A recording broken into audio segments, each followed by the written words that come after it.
Hi, and welcome back to Chapter 4 of the hit TV show, The Office. Um, anyways, here we go. The park was about 2 blocks square with a fountain in the middle and a small swimming pool for the little kids. The pool was empty now in the fall, but the fountain was going merrily. Tall elm trees made the park shadowy and dark, and it would have been a good hangout, but we preferred our vacant lot, and the Shepherd outfit liked the alleys down by the tracks, so the park was left to lovers and little kids. Nobody was around at 2:30 in the morning, and it was a good place to relax and cool off. I couldn't have gotten much cooler without turning into a popsicle. Johnny snapped up his jeans jacket and flipped up the collar. "Ain't you about to freeze to death, Pony?" "You ain't a woofin'. What the fuck does that mean?" I said, rubbing my bare arms between drags on my cigarette. I started to say something about the film of ice developing on the outer edges of the fountain when a sudden blast from a car horn made us both jump. The blue Mustang was circling the park slowly.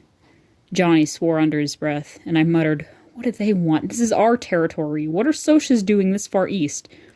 Johnny shook his head. "I don't know, but I bet they're looking for us. We picked up their girls."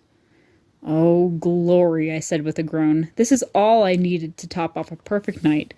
I took one last drag on my weed and ground the stubble under my heel. "Want to run for it?" "It's too late now," Johnny said. "Here they come." "Here he comes." I let go. Anyways, 5 socias were... Okay, so this is a serious part of the book. I'm sorry. 5 socias were coming straight at us, and from the way they were staggering, I figured they were reeling pickled. That scared me. A good, deadly bluff could sometimes shake them off, but not if they outnumbered you 5-2 and were drunk. Johnny's hand went to his back pocket, and I remembered his switchblade. I wished for that broken bottle. I'd sure show them I could use it if I had to. Johnny was scared. I mean it. He was as white as a ghost, and his eyes were wild-looking, like the eyes of an animal in a trap. We backed against the fountain, and the socias surrounded us. They smelled so heavily of whiskey and English leather that I almost choked. I wished desperately that Derry and Soda would come along hunting for me. The 4 of us could handle them easily. But no one was around, and I knew Johnny and I were going to have to fight it out alone. Johnny had a blank, tough look on his face. You'd have had to know him to see the panic in his eyes. I stared at the socias coolly. Maybe they could scare us to death, but we'd never let them have the satisfaction of knowing it. It was Randy and Bob and 3 other socias, and they recognized us. I knew Johnny recognized him. He was watching the moonlight glint off of Bob's rings with huge eyes. "Hey, what do you know?" Bob said a little unsteadily. "Here's the little greasers that picked up our girls. Hey, greasers." "You're out of your territory," Johnny warned in a low voice. "You'd better watch it." Randy swore at us, and they stepped in closer. Bob was eyeing Johnny. "Nah, pal, you're the ones who better watch out. Next time you want a broad, pick up your own kind, dirt."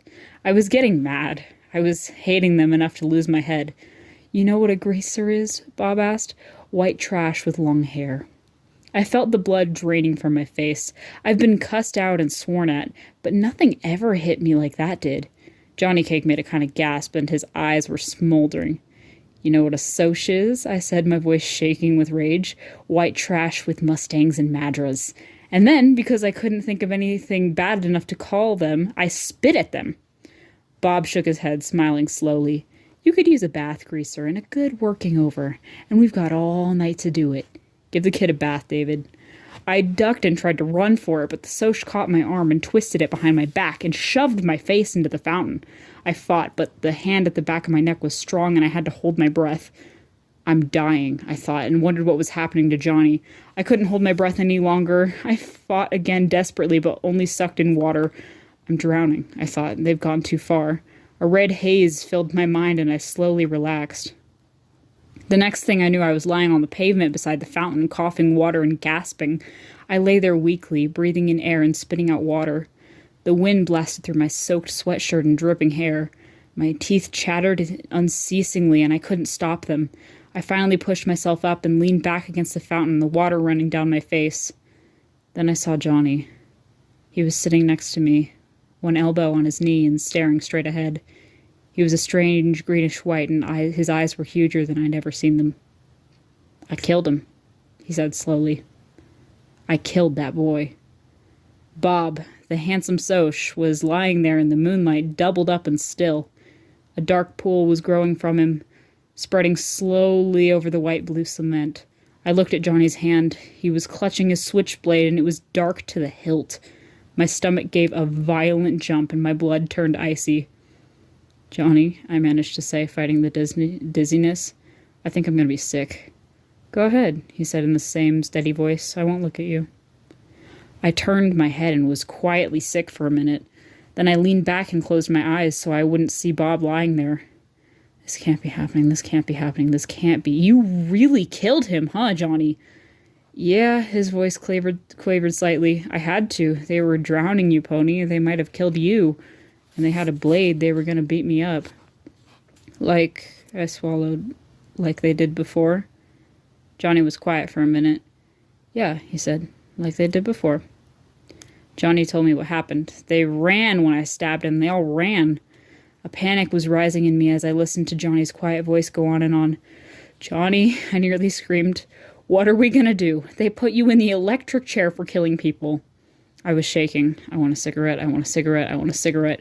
We had smoked our last pack. "I'm scared, Johnny. What are we gonna do?" He jumped up and dragged me up by my sweatshirt. He shook me. "Calm down, pony boy. Get a hold of yourself." I hadn't realized I was screaming. I shook loose. "Okay," I said. "I'm okay now." Johnny looked around, slapping his pockets nervously. "We gotta get out of here. Get somewhere. Run away. The police will be here soon." I was trembling, and it wasn't all from cold, but Johnny, except for the fact that his hands were twitching, looked as cool as Derry ever had. "We'll need money, and maybe a gun, and a plan." Money? Maybe a gun? A plan? Where in the world would we get these things? "Dally," Johnny said with finality. "Dally will get us out of here." I heaved a sigh. Why hadn't I thought of that? But I never thought of anything. Dallas Winston could do anything. "Where can we find him?" "I think at Buck Merrill's place. There's a party over there tonight. Dally said something about it this afternoon." Buck Merrill was Dally's rodeo partner. He was the one who got Dally the job as a jockey for the Slash Day Buck, who raised a few quarter horses, and made the most of his money on fixed races and a little bootlegging. I was under strict orders from both Derry and Soda not to get caught within 10 miles of his place, which was dandy with me. I didn't like Buck Merrill. He was a tall, lanky cowboy with blonde hair and buck teeth. Or he used to be buck-toothed before he had the front two knocked out in a fight. He was out of it. He dug Hank Williams. How gross can you get? Wait, is he gay? Oh, wait, Ponyboy's homophobic! Wait, hold on. Anyway, that might mean something else. Is that a celebrity? Anyways, sorry, I just... Anyways, Buck answered the door when we knocked, and a roar of cheap music came with him. The clinking of glasses, loud, rough laughter, and female giggles, and Hank Williams. Oh, it's a fucking artist. Never mind. I'm dumb. Of course I thought it was gay. Jesus Christ. It scraped on my raw nerves like sandpaper. A can of beer in one hand, Buck glared down at us. "What do you want?" "Dally," Johnny gulped, looking back over his shoulder. "We gotta see Dally." "He's busy," Buck snapped, and someone in his living room yelled, "Aha," and then yee-haw, and the sounds of it almost made my nerves snap. "Tell him it's Pony and Johnny," I commanded. I knew Buck, and the only way you could get anything from him was to bully him. I guess that's why Dallas could handle him so easily, although Buck was in his mid-20s and Dally was 17. He'll come. Buck glared at me for a second, then stumbled off. He was pretty well crocked, which made me apprehensive if Dally was drunk and in a dangerous mood. He appeared in a few minutes, clad in only a pair of low-cut blue jeans, scratching the hair on his chest. He was sober enough, and that surprised me. Maybe he hadn't been there long. "Okay, kids, what do you need me for?" As Johnny told him the story, I studied Dally, trying to figure out what there was about this tough-looking hood that a girl like Cherry Valance could love. Tow-headed and shifty-eyed, Dally was anything but handsome. Yet in his hard face there was character, pride, and a savage defiance of the world. He could never love Cherry Valance back. It would be a miracle if Dally loved anything. The fight for self-preservation had hardened him beyond caring. He didn't bat an eye when Johnny told him what had happened, only grinned and said, "Good for you," when Johnny told him how he had knifed the Soch. Finally, Johnny finished. "We figured you could get us out if anyone could. I'm sorry we got you away from the party." "Oh, shoot, kid." Dally glanced contemptuously over his shoulder. I was in the bedroom. He suddenly stared at me. Glory, but your ears can get red, pony boy. I was remembering what usually went on in the bedrooms at Buck's parties. Then Dally grinned in amused realization. It wasn't anything like that, kid. I was asleep, or trying to be with all this racket. Hank Williams. He rolled his eyes and added a few adjectives after Hank Williams. Me and Shepard had a run-in, and I cracked some ribs. I just needed a place to lay over. He rubbed his side ruefully. Old Tim can sure pack a punch. He won't be able to see out of one eye for a week. He looked us over and sighed. Well, wait a second. I'll see what I can do about this mess. Then he took a good look at me. Ponyboy, are you wet? Yeah, I stammered through clattering teeth. Glory, hallelujah! He opened the screen door and pulled me in, motioning for Johnny to follow. You'll die of pneumonia before the cops ever get you. He half drugged me into an empty bedroom, swearing at me all the way. Get that sweatshirt off. He threw a towel at me. Dry off and wait here. At least Johnny's got his jean jacket. You ought to know better than to run away in just a sweatshirt, and a wet one at that. Don't you ever use your head? He sounded so much like Derry that I stared at him. He didn't notice and left us sitting on the bed. Johnny lay back on it. Wish I had me a weed. My knees were shaking, and I finished drying off, sitting there in my jeans. Dally appeared after a minute. He carefully shut the door. Here, he handed us a gun and a roll of bills. The gun's loaded. For Pete's sake, Johnny, don't point the thing at me. Here's $50. That's all I could get out of Merrill tonight. He's blowing his loot from the last race. You might have thought it was Dally who fixed those races for Buck being a jockey and all, but it wasn't. The last guy to suggest it lost 3 teeth. That's the truth. Dally rode the ponies honestly and did his best to win. It was the only thing Dally did honestly. Pony, do Derry and Soda Pop know about this? I shook my head. Dally sighed. Boy, howdy, I ain't itching to be the one to tell Derry and get my head busted. Then don't tell him, I said. I hated to worry Soda Pop and would have liked to let him know I had gotten this far okay, but I didn't care if Derry worried himself gray-headed. I was too tired to tell myself I was being mean and unreasonable. I convinced myself it wouldn't be fair to make Dally tell him. Derry would beat him to death for giving us the money and the gun and getting us out of town. Here. Dally handed me a shirt about 60 million sizes too big. It's Buck's. You and him ain't exactly the same size, but it's dry. He handed me his worn brown leather jacket with the yellow sheep's wool lining. It'll get cold where you're going, but you can't risk being loaded down with blankets. I started buttoning up the shirt. It about swallowed me. Hop the 3:15 freight to Wickstersville, Dally instructed. There's an old abandoned church on top of Jay Mountain. There's a pump in back, so don't worry about water. Buy a week's supply of food as soon as you get there. This morning, before the story gets out. And then, don't so much stick your nose out the door. I'll be up there as soon as I think it's clear. Man, I thought New York was the only place you could get mixed up in a murder rap. At the word murder, Johnny made a small noise in his throat and shuddered. Dally walked us back to the door, turning off the porch light before we stepped out. Get going. He messed up Johnny's hair. Take care, kid, he said softly. Oh, sure, Dally, thanks. And we ran into the darkness. We crouched in the weeds beside the railroad tracks, listening to the whistle grow louder. The train slowed to a screaming halt. Now, whispered Johnny. We ran and pulled ourselves into an open boxcar. We pressed against the side, trying to hold our breath while we listened to the railroad workers walk up and down outside. One poked his head inside and we froze. But he didn't see us, and the boxcar rattled as the train started up. The first stop will be Windrixville, Johnny said, laying the gun down gingerly. He shook his head. I don't see why he gave me this. I couldn't shoot anybody. Then for the first time, really, I realized what we were in for. Johnny had killed someone. Quiet, soft-spoken little Johnny, who wouldn't hurt a living thing on purpose, had taken a human life. We were really running away with the police after us for murder and a loaded gun by our side. I wish we'd asked Dally for a pack of cigarettes. I stretched out and used Johnny's legs for a pillow. Curling up, I was thankful for Dally's jacket. It was too big, but it was warm. Not even the rattling of the train could keep me awake, and I went to sleep in a hoodlum's jacket with a gun lying next to my hand. I was hardly awake when Johnny and I left off the train into the meadow. Not until I landed in the dew and got a wet shock did I realize what I was doing. Johnny must have woke me up and told me to jump, but I didn't remember it. We lay in the tall weeds and damp grass, breathing heavily. The dawn was coming. It was lightening in the sky in the east, and a ray of gold touched the hills. The clouds were pink and meadowed larks were singing. This is the country, I thought, half asleep. My dreams come true, and I'm in the country. Blast it, Ponyboy. Johnny was rubbing his legs. You must have put my legs to sleep. I can't even stand up. I barely got off that train. I'm sorry. Why didn't you wake me up? That's okay. I didn't want to wake you up until I had to. Now, how do we find J Mountain? I asked Johnny. I was still groggy with sleep and wanted to sleep forever right there in the dew and the dawn. Go ask someone. The story won't be in the paper yet. Make like a farm boy taking a walk or something. I don't look like a farm boy, I said. I suddenly thought of my long hair combed back and the slouching stride I used from habit. I looked at Johnny. He didn't look like any farm boy to me. He still reminded me of a lost puppy who had been kicked too often, but for the first time I saw him as a stranger might see him. He looked hard and tough because of his black t-shirt and his blue jeans and jacket, and because his hair was heavily greased and so long. I saw how his hair curled behind his ears, and I thought, we both need a haircut and some decent clothes.